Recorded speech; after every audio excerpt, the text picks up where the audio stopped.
Hey folks, Rob back with another Rob Plays, and this is a bit of a first, because we are looking at Enduro on the 48K Spectrum, because that is right, this is my first Spectrum video. Yes, I've had a 128K machine for a long time, but I can't capture it at the moment, but I have my 48K machine finally AV modded, and you see the result now. Press enter to play. So this is of course Enduro, the conversion of Larry Miller's classic Atari 2600 games, one I grew up with and a big fan of. So when I was dabbling with Spectrum stuff, discovering that it somehow made the divide, the divide is probably not the best term, made the jump over to the humble little Spectrum, I had to go check it out. So the idea of course is it's a race across America. You basically are tasked with overtaking a certain number of cars in the space of a day. You can see the counter at the bottom. Speaking of which, said counter copies your odometer, which is kind of your score, how far you've travelled. Then next to that, you've got at the bottom you've got the day counter, showing day one, and finally the cars left, 178. So the idea, of course, is as you can see from the horizon, we're starting to go white there because we're going to start hitting some icy roads soon, and the idea is simple. You basically just have to be careful. So this is our normal terrain, and I am really rubbish here, and I'll explain why. I think this version of the game is a little tougher than its Atari forebear. Alright, now we're in the ice. You can sort of see that the steering is a lot tougher to deal with. So can't go as fast as I'd like, as you should in the ice. You should really go that fast, because you just got to try and keep it under control.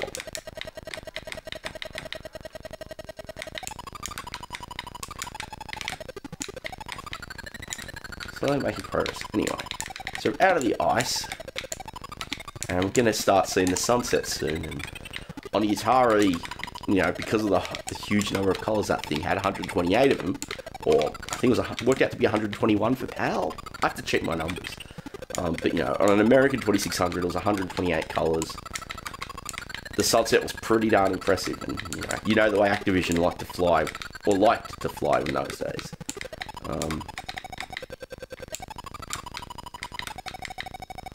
Alright, I can start seeing it. We're not doing that great, because we've still got 120 cars to go, and this is sort of like the halfway point. Oh, come on. And of course the Spectrum's, beeper doesn't really make for an exciting engine noise as well. I mean, I love the sort of throaty engine noise that the 2600 TIA chip puts out. But here it's hilariously basic because, hey, it's just the beeper. Alright. For what's worth, this conversion was done by a team I've never heard of called James Software. Unfortunately, that's about the only credit you see. You see it on the loading screen, and there's no names attached to that, just the software company. 110. Alright, we're about at night time now. Let's see how this goes. Because at night time, those opposing cars just turn into tail lights, which in theory means it's actually slightly easy. I just messed up. Which means it's slightly easier in theory, but not quite. I mean, actually, as I'm staring at this on the tally, I'm actually finding it really, I don't know if it's just because of the lighting I put in, so you can see me when recording, but my car's tyres are almost invisible. So we're at night time now. We've still got 100 cars to go, which is pretty bad. But this first day, we're at fog, and I can, let's just say I can barely see a thing here. I thought it was bad enough on an emulator. But my lighting set up right now at home, I can barely see the road, and it's making it really hard. I've got to say, as much as I love Enduro on the 2600, and I love it a lot, and I consider myself pretty proficient at it on the 2600, this specky version, to put it politely, is quite a disappointment. To start with, part of it is just the flickery road. You might say 1984, they started getting the hang of the Spectrum, getting the hang of the Spectrum then. But here, they really, whoever the coder is has not done a good job. It's like the cars don't have the visibility range. You played on the Atari, you will see a massive amount of visibility as they come in from the horizon, and they move really smooth because, of course, the Atari, you have to race the beam in sending your objects up, so they move down the screen nice and smooth. But here, yeah, we're not going to win the first day, because have a look. We've got 80 cars to go, roughly 80. And if you can see the little car indicator is blinking, that tells us that we're approaching daybreak. So I basically have to do this at full speed without crashing. And the thing is, I don't feel confident driving at high speed in this game compared to. And no, it's not game over yet. This is what daybreak look. This is what sunrise looks like. It looks. Did I drive through the? Yeah.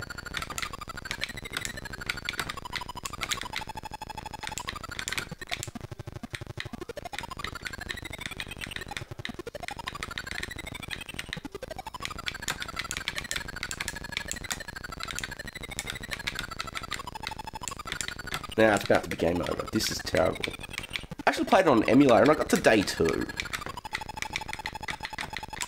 But I was using keyboard controls rather than a joystick.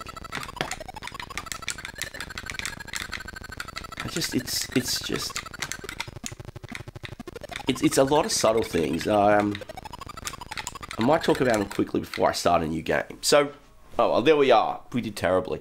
So the big thing is, the first thing is the way the 2600 works in drawing its screen. You know, the cars move smoothly towards you. Here, they don't do that. Obviously, Spectrum's got potentially more CPU time, but potentially less. It has to do more to update. You know, you don't just set a register and feed it, 8 bits of data to draw a sprite, or a line of a sprite.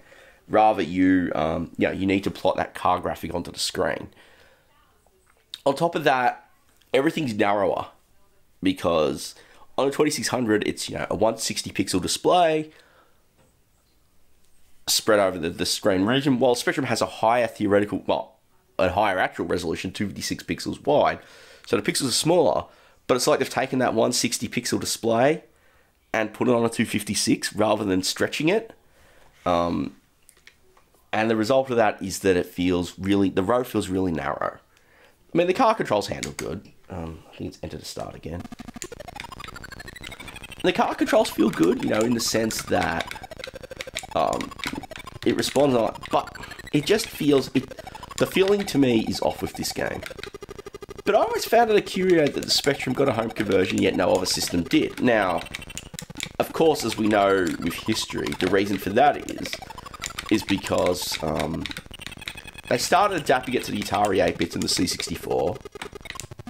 And what they found was that the straight gameplay just didn't work. It was just a little too simplistic by that point. So what happened, of course, was they built upon it and it became the Great American Cross-Country Road Race. And you play that game and compare it to this, you can see a lot of the roots, especially on the Atari, and I'd love to cover the Atari version one day. Especially because I only covered the 64 one emulated. But yeah, truth be told, I am really underwhelmed with Enduro here. It is probably not the best of starts to the Spectrum games that I will cover on this channel in due course, but I just thought it was an interesting curio piece that doesn't really get talked about. I'm sure there's going to be plenty of more games I'll cover on the Spectrum that won't be as infuriating to play. Like I said, I am fairly underwhelmed with this one. Despite being a fan of its original version, it doesn't do it for me on the Spectrum. Sorry, Spectrums. I'm sure I'll find some better driving games to cover in due course. Oh, look at that! It makes me wonder about that odometer. Is that covering in? Is that covering in kilometers? Maybe. Was Britain kilometers by 1984? I mean, it makes sense for me. I mean, being in Australia, 1 mile is 1.6 kilometres. So having the odometer calibrate to kilometres certainly makes sense, but I'm not sure about Britain. UK fans, do let me know. Colour clash isn't too bad, but I do miss the variety of colours on the cars. And here, just making your car red and the other car's black is a simplification, and it works without clashing too much, but yeah, I can feel like I don't want to accelerate that much, and I feel like it's just sliding a little too much in the corners.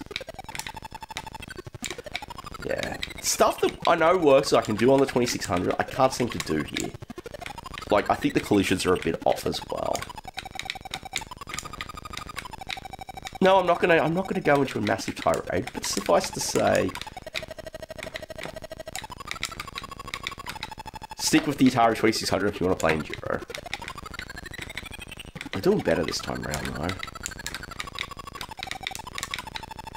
So that's something. We're doing a bit better. Come on. Under 100 cars, we're not yet. That's good. Maybe I should keep quiet and just focus on driving. See, something like this, showing this on the hardware, you should be able to see the flickering and all of that. And it's one of the reasons why I think it's very important to capture from real hardware at 50 or 60 frames a second, depending on the region. You know, because you can see here, you can just see like the flickery road, the not very smooth movement of the opposing cars. And I wonder what it's going to look like for you. Oh! I wonder what it's going to look like for you on video in terms of the road here now during the fog. I mean, I love how it looks like on the 2600, where, you know, you've got the thing, you've got the usability massively reduced, but you can still, like, see the road pretty nicely. Here, it's not so good. This is very frustrating. I've probably said that so many times, and I'll say it so many more in the course of the next few minutes while I try to just beat this damn stage.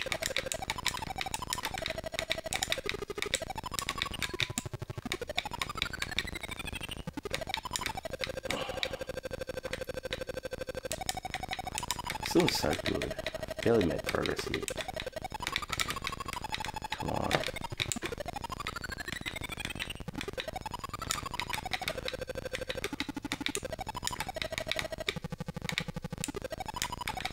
Come on, let's get out of the fog. Yeah, out of the fog. Alright, we can make some progress now. 50 cars, come on.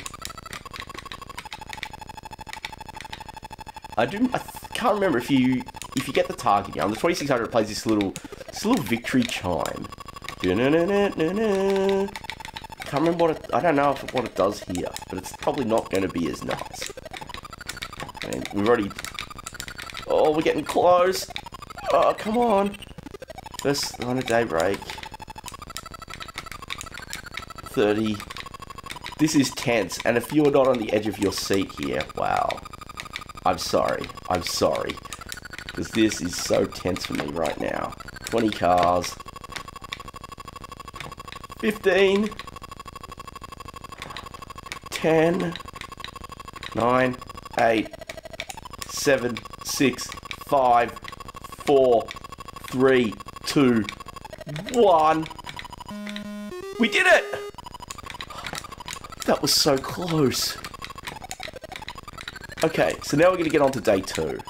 At last. But if you know Enduro, day 2 is pretty much the same, except now you've got 300 cars. Which is just, and it's just starting now. At least it doesn't increase over that base counter. So, you know, it doesn't go to 301 or whatever, it just sits at 300. Which, thank the maker.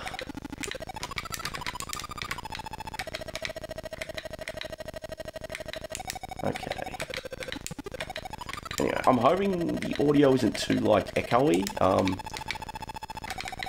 Because of the way the Spectrum works is, its audio, of course, comes through an internal speaker, but I have, of course, routed it, because it's really quiet, I've routed it into my capture hardware, because it uses the microphone jack, is what it uses to send data to a tape recorder, and in this case, I've routed that to my into my splitter for capturing, so I hear it in the capture software, but it's delayed. It's why I'm not wearing headphones, because it's unlike, say, you know, recording a C64 or Atari game, you know, or an Amiga, any system that has the sound going into the tally. Here it's really distracting. Okay, so we go. I really want to, ideally I want to be under 200 by the time I'm out of the ice.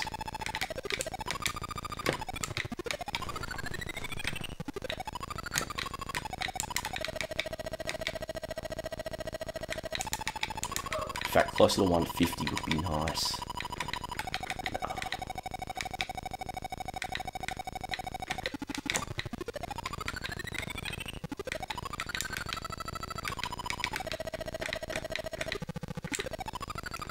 I swear that the collision checking on the sides of the rope isn't as strong. Strong? No, that's not the word. Isn't as accurate. And I mean, look, to be fair, yeah, it's just like the 2600 had hardware to detect when a player, missile or ball was colliding with a missile or ball. You know, I have to be very careful about it because on the Atari, you know, on the Atari, sprites are defined as players, which are, you know, they would be for what your car is. Missiles are ones that basically take after the player, colored as per the player, and then sort of have some traits based on the player, you know, because they're designed for that. And then the ball is a special one for Pong games, and that shares the background color. And, you know, that's different to, say, the C64, where it's general purpose sprites, you know. 8 sprites, it could be anything. Whereas the humble little Spectrum, of course, just has a bitmap.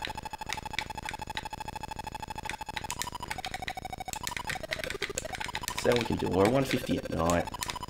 If I don't stuff up, I might be okay, but I really should try and get a lot of ground before I go into the fog, because like I said, I could barely see in the...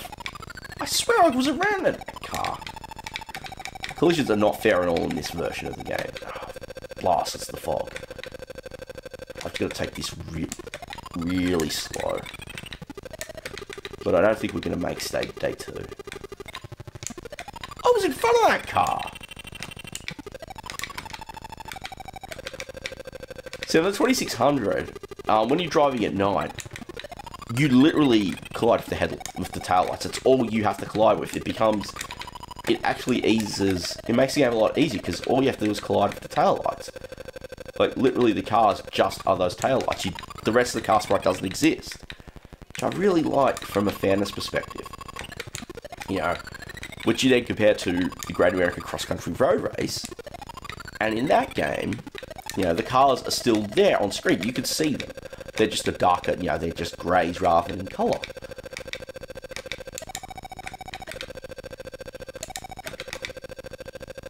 Okay, 130.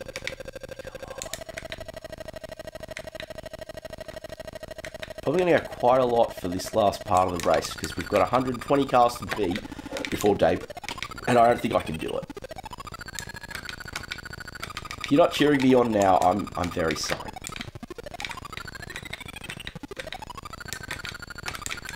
Oh, come on.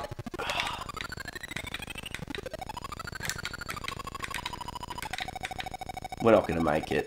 Yeah. Not now. Oh. Yeah, I'm probably disappointed you all.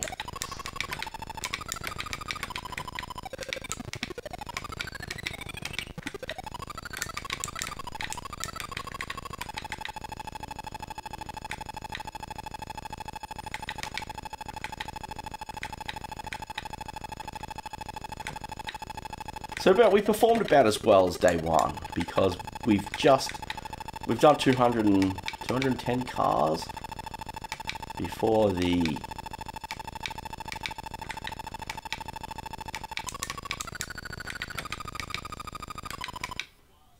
Well, we did 220 cars before time ran out. Like I've said, I'm kind of disappointed with this version of Enduro. I give it props for being on the Spectrum, but really, it could have been so much better. It's a fairly simple game, and I think the Spectrum could have done a better job of it. I would stick with the 2600, and I would say you should do the same. So with that, thanks again for watching. I hope you enjoyed this one. I hope having Spectrum games on the channel is something that, you're all as excited about it as I am. I've got a few more games in the collection, and I'll hopefully start trying to get some copies, get a hold of some more titles as well. And I'm looking forward to looking at Uncle Clive's little black box, and of course, still working my way towards being able to capture my 128K Spectrum. Do leave your comments. Have you played this one? Have you played both in the 2600 like I have, and can you feel those gameplay differences? Again, I love hearing from people. I love hearing from people who are enjoying what I'm doing here, and of course, do subscribe if you haven't already. Again, you can see this as they come out. And as I always say, there's a new episode every Friday. So thanks again for watching, and I'll catch you next time.